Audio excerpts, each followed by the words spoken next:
Hey everyone, I'm Robert, welcome to the channel. Star Wars Celebration Anaheim was this weekend, and a lot of trailers were revealed from it, from the Force Awakens trailer 2 to the Star Wars Battlefront gameplay trailer, which was fucking awesome, and of course Rogue One teaser, which has got me excited and in a flurry of geekness which will probably last for the whole of this week. However, one of the most important and interesting trailers for me was Star Wars Rebels. So, let's take a look at it, shall we? First of all, I loved the trailer. It was everything I was hoping for and more. And one of the things that interested me, A-Wings and B-Wings. They make their appearance for the first time. Now, I already knew that they were making an appearance in Season 2, thanks to some concept art that was shown at the end of Season 1. And I don't really get why people are complaining. Yeah, it's true that in the expanded universe, the rebellion had them built after the Battle of Yavin.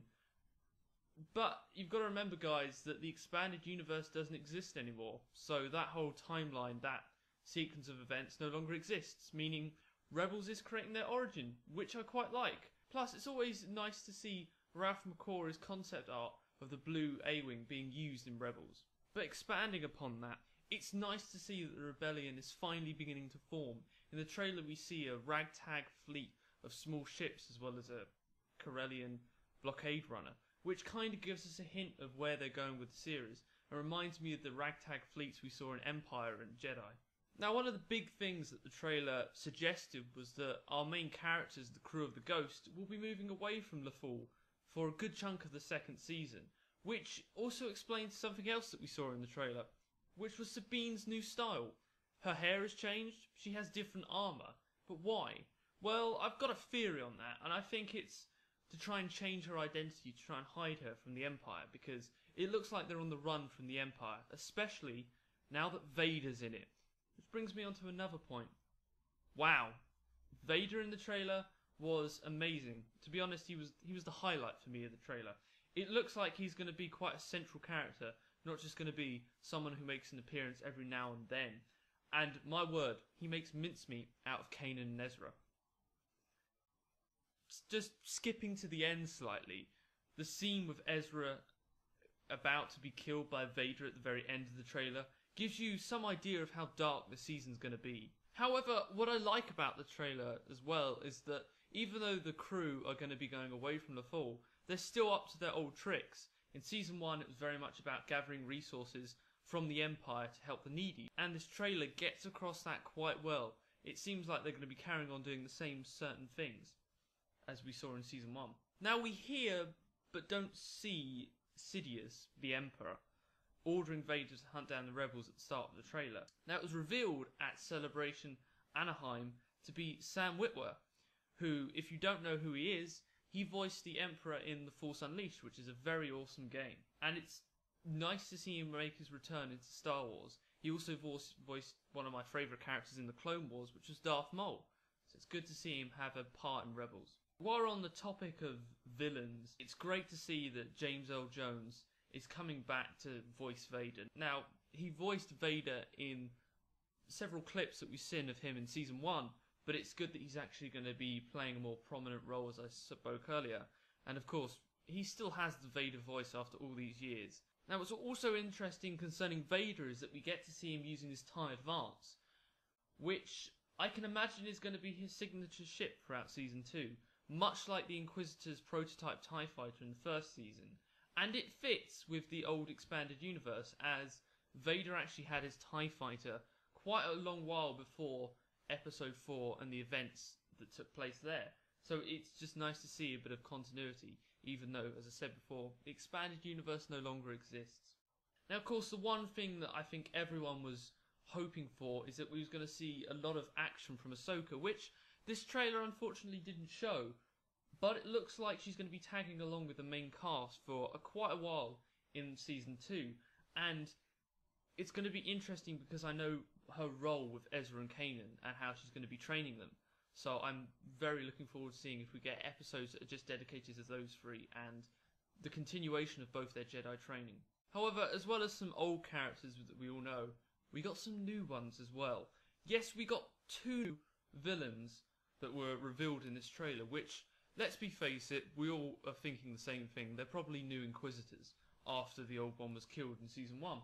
Now, one is female and looks incredibly similar to a Night Sister. She has probe droids that are mini that you can be seen attacking Sabine. And there is a rumour going around that I've heard in which it could be Ventress. Which, yes, it's possible. Ventress survived after the Clone Wars. We know that, but I don't reckon so. I think it's going to be a new character completely. Now, the other one is a male of unknown species, but also has a spinning lightsaber with a double blade, much similar to the Inquisitor from the first season. In fact, both of them have it if you look at the trailer, which is why I think they're both Inquisitors. But it's going to be interesting to see how they play into the series, considering we now have Vader as the big bad. Hopefully their roles won't be too diminished by Vader's presence. We'll have to see. Now, for all those Clone Wars fans, me included, probably one of the highlights of the trailer was seeing Rex. Yes, Captain Rex is back, and he survived the Clone Wars, which means he was either not affected by Order 66 because he either left the Republic beforehand, or somehow the programming inside of him didn't work, or he took part in Order 66 but then failed to make it into the Empire, or came out of the Empire just as it was being started. Now, it's really interesting because during the celebration there was an interview with Dave Filoni in which he was talking about how in the episodes that we're going to be seeing Rex, we're actually going to be delving into his backstory and finding out how he actually survived. Now, I love the fact that Rex and several other clone troopers, or ex-clone troopers, are running around in a AT-AT Winnebago. That's awesome. It really is. Now, I can say for quite certain that one of the clones in the trailer behind Rex on the right is most likely to be Commander Wolf, one of my favourite clone troopers in Clone Wars. As, look at his scarred eye. It's exactly the same, it's just he's aged a bit more. That's Wolf. Which makes me ponder as to who the other clone trooper is. Now, he's obviously either a member of the 501st, or another commander as well, which is going to be interesting to see, but I can't recognise him straight from the trailer. If you can, please, comment below. Now, on the same subject of the clone troopers, it seems that in the same episode, we're also going to be introduced to the AT-AT. Yes, however, not the classic vehicle that we all know and love from Hoth. No, this is going to be at least a prototype or early version of it. And the design is actually based off a Ralph McQuarrie concept art from Empire Strikes Back. Now, how do I know this? Well, when I was little, going into a store, I saw a Micro Machines toy that was based off the Ralph McQuarrie design, and I immediately recognised it in the trailer. Also, the pilots of these new vehicles, their armour is much more reminiscent of what we saw in Empire, as opposed to what we saw in Season 1 of Rebels, which makes me think that the Empire is beginning to form into what we know in the original trilogy. And of course, last but by no means least in this trailer is probably one of the best things. It's what people watch the trailer for. I might be being sarcastic. It's Hondo. If you like Hondo, good for you. I thought he was quite a funny character in Clone Wars. However, I can imagine that quite a few people don't give a damn. But it's good to see him alive. And it looks like him and Ezra are going to be having an episode or two together. And I'm thinking that he's going to be playing a similar role to Vizago from Season 1. Now, he does look older, and that probably means he's going to be even more eccentric. So if you didn't like the character before, you probably won't like him in Rebels. But it's just nice to see something else from the Clone Wars that's coming in. That's pretty much it. It was overall a fantastic trailer, a fantastic glimpse into Season 2. And thanks to some tweets, we now know that Season 2 is going to be airing slightly earlier than everyone thought. From what the tweets say, it seems like Season 2 is going to be airing sometime in the summer, which is just a plus, because I don't know if I could have waited all those months for Season 2 now that I've seen the trailer, because it's that awesome. So what did you think? Did you like the trailer? Was there anything I missed that you saw? Are you as hyped about Season 2 of Rebels as I am? If you are, like the video. Take a look at the channel for other videos like this, and of course, stay tuned because there's going to be a crap ton more of Rebels content coming from me over the next couple of months. However, before we go, there was one last reveal of this year's celebration, and it was where next year's celebration is taking place. Yes, that's right, ladies and gentlemen. Star Wars Celebration is coming to the UK. Hell yeah, it's in London next year, which means I will be there. I will be going for the full weekend.